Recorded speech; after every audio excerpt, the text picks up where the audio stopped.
This is the Cymbaloniq. It can turn any common cymbal into a droning acoustic instrument.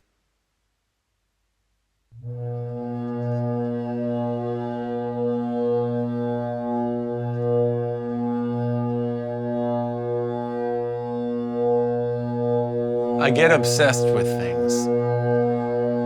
Last spring, I became captivated by the sound of gongs.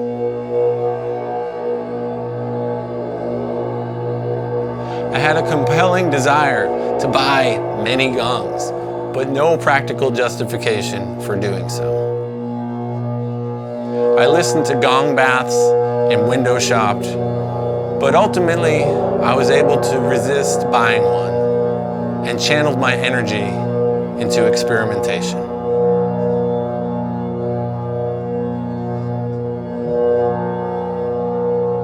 Since I already had a lot of cymbals, I started hanging them vertically, hitting them with mallets and trying to figure out which ones sounded like gongs. I built an array of cymbal gongs and played my favorite open mic.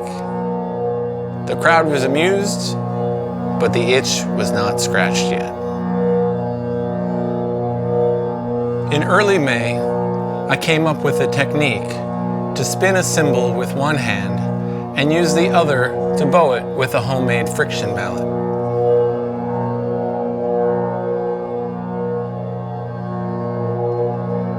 The sound that came out was so enticing that I did it regularly for the next few days until my wrists were sore. I knew that I could come up with a better way, so I built several contraptions to hold and spin the cymbals or the mallets. I developed several prototypes, sometimes waking in the night to write down new ideas.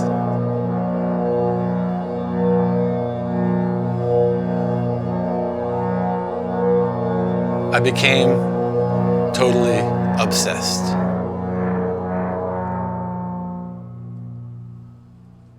Over the course of many experiments, and with the help of lots of friends, the Cymbaloniq was developed. Along the way, I discovered that each cymbal contains a number of resonant frequencies, which can be made to sustain indefinitely, and that different sized and textured mallets affect which notes resonate and their timbre. I also learned that the middle frequency in any given cymbal often has a lower fifth frequency present, making it both pleasing and powerful.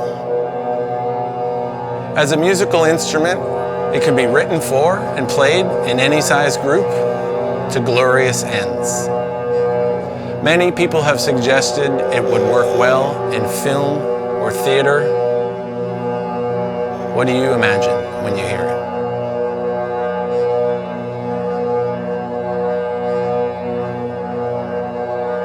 I've put it in the hands of a sound healer, a jazz drummer, and a sax player, and they each found enjoyment in the warm, sustaining tones. Through the combination of a drone and subtle variations, the Cymbaloniq invites us into a state of deep listening.